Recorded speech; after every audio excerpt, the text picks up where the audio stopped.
The first broken promise of Hillary Clinton's presidency. Hillary Clinton said nothing on Wednesday night that should derail her considerable chances of winning the presidency on November 8.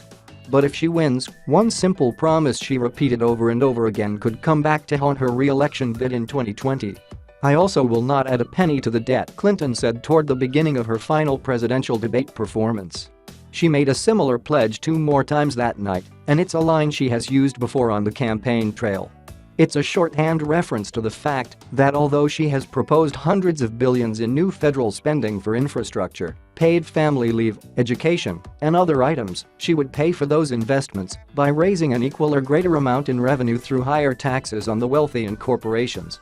The problem for Clinton is that even if she succeeds in enacting all of her fiscal policies, a humongous if, the national debt will still go way up during her time in office.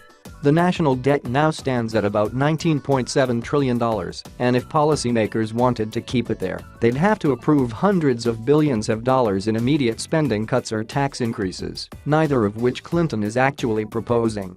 She had to have misspoke. The alternative would be absurd, Dean Baker, a liberal economist who co-founded the Center for Economic and Policy Research, said in an interview Thursday. Clearly, she is going to add to the debt. What she's saying in budget speak is she's not going to add more to the debt than we are already on track to borrow, she said. That's what Clinton's campaign says as well. Aides on Thursday said she was simply talking about her pay-as-you-go approach to fiscal policy, which they characterized as a middle ground between the austerity budgets proposed by Republicans in Congress and the budget-busting tax cuts that Trump has championed. Still, the clear-cut debt promise is a questionable one from a candidate famous for her attention to detail.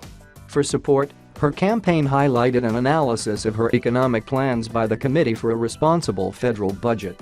Yet even that study found that Clinton's policies would add $200 billion to the debt over a decade, in large part because she has not specified the business taxes she said she would raise.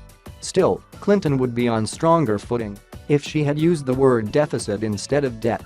President Obama, for example, can credibly claim to have presided over a sharp reduction in the annual budget deficit even as the national debt has nearly doubled during his tenure.